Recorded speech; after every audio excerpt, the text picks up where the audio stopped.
ግምላ ወዮልሽ የምግቡ ስም ነው እንዴ? ወዳፍሽ እንዳታስተካክል እና እኮ በእጄ እኮ ነው የምበላው። እንዳትነኪያለሽ አይደል እንዴ? እንግዲህ በረድ ድረስ አብረሽ እሄዳለሁ። ከዛ ትንጫዋለሽ። እናት አልኮ መሆኑ ክፍል ውስጥ አይበላም፣ ሳሎን ነው የሚበላው። ሳሎን አልመጣም ስላለኝ በዛ ላይ ደግሞ እኔ ከአሜሪካ እሄዳለሁ። እዚሽ ትሄጃለሽ አሜሪካ? ይሄን ወስደሽ የምትሰጪው ከሆነ ሳትነቂ ይዤሽ እሄዳለሁ። እሺ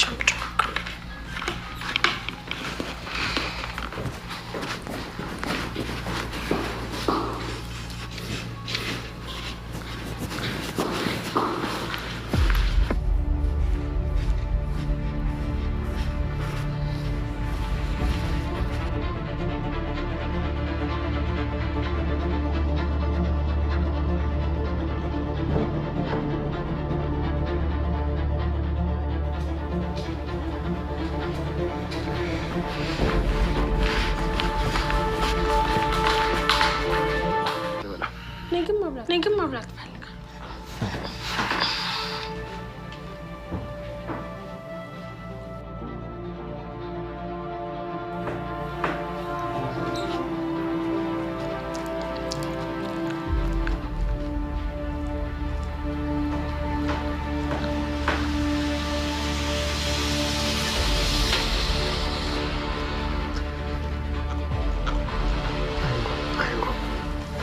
ደብላ በቃ እባክሽ አስቀናሽ።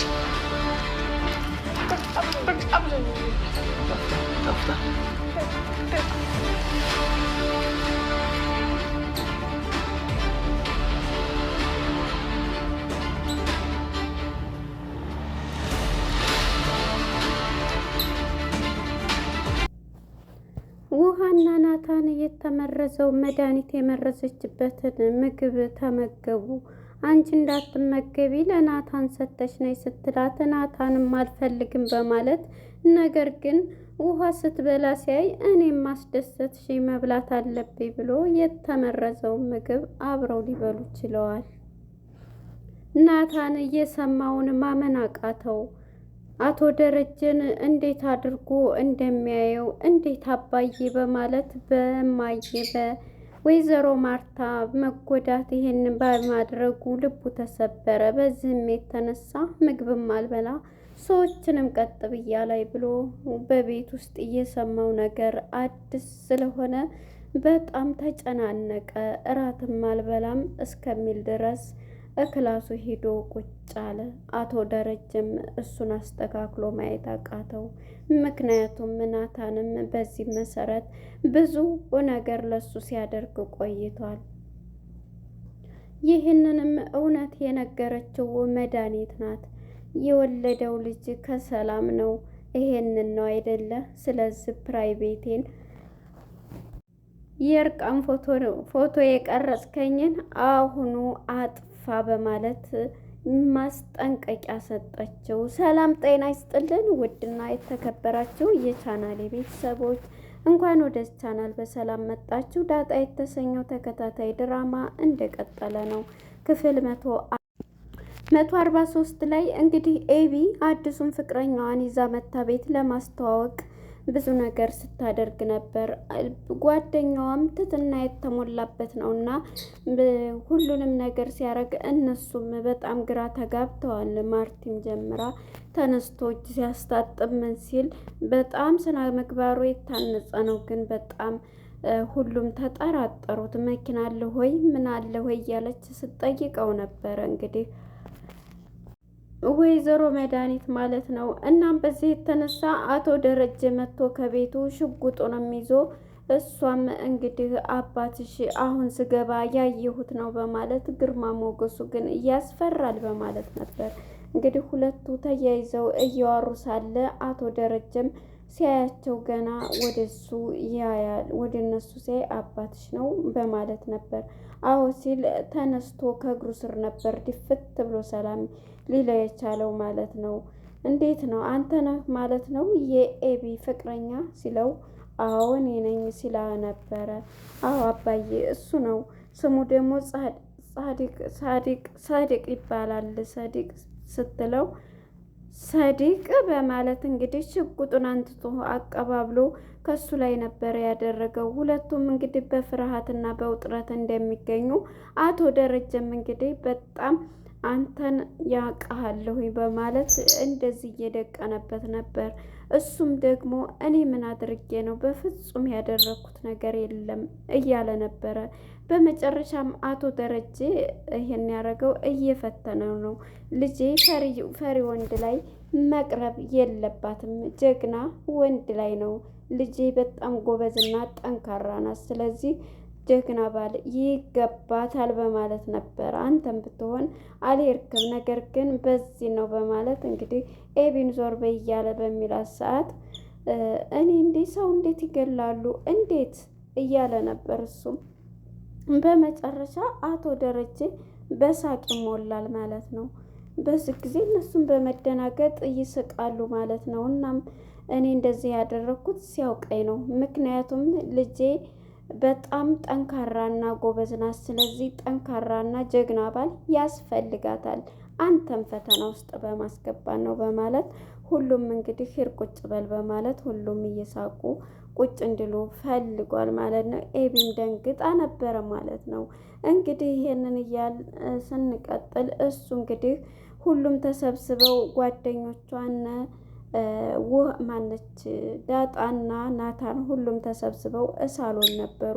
በዚህ የተነሳ እንግዲህ ፎዋካም አምጥቼላችኋለሁኝ ፍሩት እያለ ነውና ግን ለምን ሙዝ አላመጣህልንም ሙዝ እያለች ነበረ ዳጣም ማለት ነው። በመጨረሻም ዳጣም ከናታን ጋር ቁጭ ብላ ነበርና ናታን ጋር ስንሄድ በፊት ወደ ናታን ጋር ስንመጣ ናታን በመደበር ውስጥ ሆኖ እክላሱ ነበር። እክላሱ እንደነበረ እንግዲህ መድኃኒት መታ ነበርና ሰላም እንግዲህ የያዝከውን ፕራይቬቴን እኔ ልሄድ ነው ማጥፋት አለብህ አምጣ ስልክህን ስትለው ነበርና በፍጹም እያለች ነበረ። በዚህም የተነሳ እሷም እንግዲህ አንተ ራሱ የወንጀሉ ተባባሪ እንደሆንክ አንተ ነህ ነገሩ የቀረጽከኝም፣ ስለዚህ አጥፋልኝ፣ ይሄ በህግ እንደሚያስቀጣ አታውቅምና ነው ስትለው ነበር።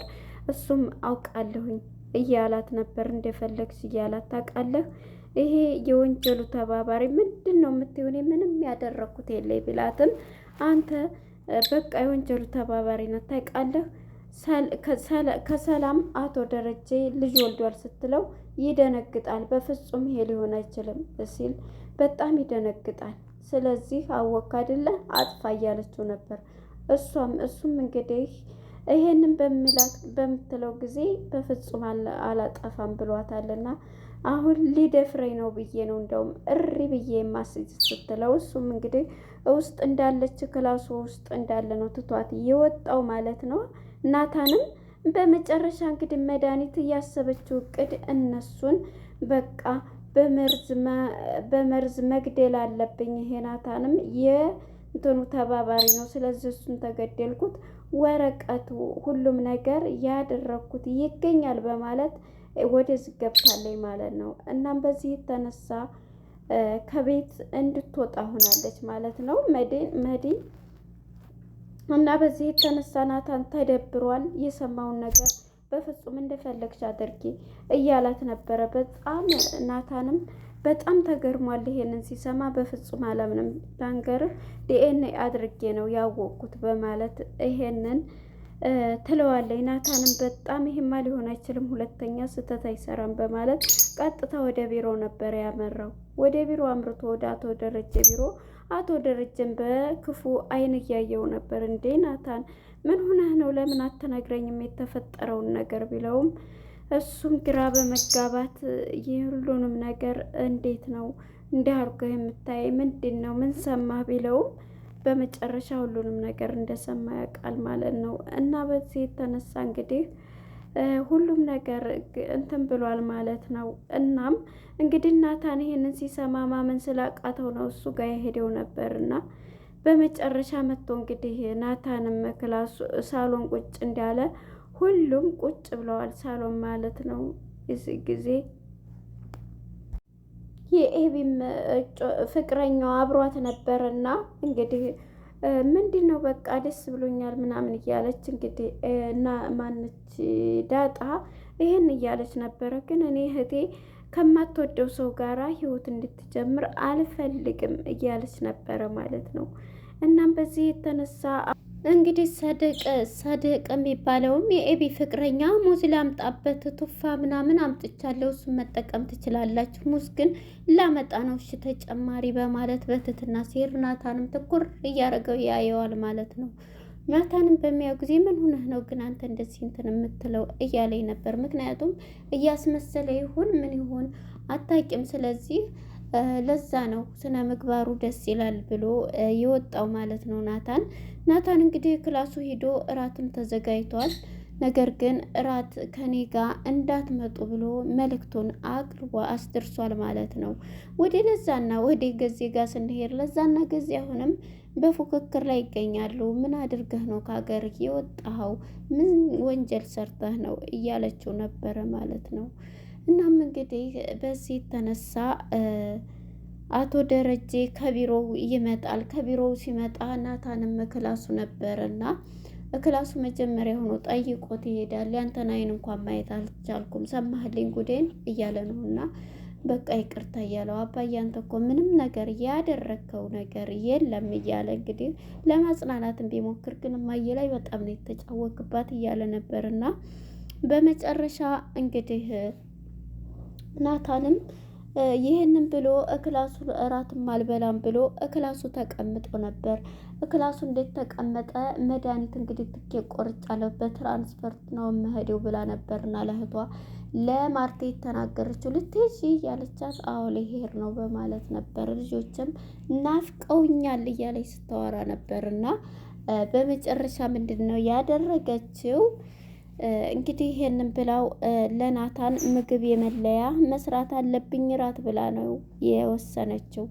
እሱ ከሞተ ምንም ነገር ሌሎቹ በእጀ ቁጥጥር ስር ናቸው፣ ምንም አያመጡም በማለት እንግዲህ ወደ ናታን ጋር ስንሄድ ደግሞ ናታን ይሄንን ትያለ እንግዲህ ምግቡንም ሰጥታ ለውሃ ለመላክ ችላለች። ውሃንም እየተከተለኝ ይሄ እንዳትነኪ እያለቻት ነበርና እሷም ያወይልሽ ስትላት ይሄ ያወይልሽ ነው እንዴ እያለች ነበረ ስትጠይቃት እየነበረ የምግቡ ስም ነው እያለቻት እሷም እንዳትበይ እኔ አሜሪካ ሄዳለሁ ስትላትም እኔም እሄዳለሁኝ ስትላት አዎ ትሄጃለች፣ ስለዚህ እንድትሄጂ ይሄንን ምንም ነገር እንዳትቀምሽ ይዣድርሽ ስትባል እሺ ብላት ነበር።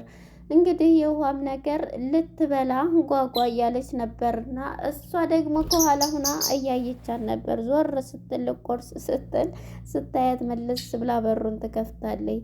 ናታንም ለምን አመጣሽ ምግብ ክላስ? እኔ እኮ አልበላም አያስፈልገኝም ስትለው ስላት እንግዲህ እኔ እበላለሁ ብላ እኔ ልብላው እያለች ስትበላ እንግዲህ እንዳትበይ ተብላ ነበርና እሷ ስትበላ ተነስቶ እሱም እየበላ ነበረ። በዚህ ሰዓት ነበረ እንግዲህ ይሄንን እያሰበ ሁለቱም ሲበሉ እዛ ላይ ፊልሙ ያለቀው። እውነት መድኃኒቱ እውነተኛ መርዝ ነው የሰጣት ወይስ ዝም ብሎ የማይሆን ነገር ይሆን አርጁ የሰጣት? አርጁ እንግዲህ አምጣልኝ መርዝ ብላው ነው። ለምን ስትለው ጥላቴን የምገልበት ብሎ ነበረ ያመጣላት ማለት ነው። በመጨረሻ እንግዲህ አርጁም ራሱ የኔ ኤቢን ማንም እኔ በህይወት እያለሁ ሊያገባት አይችልም በማለት ነበር የተናደደው።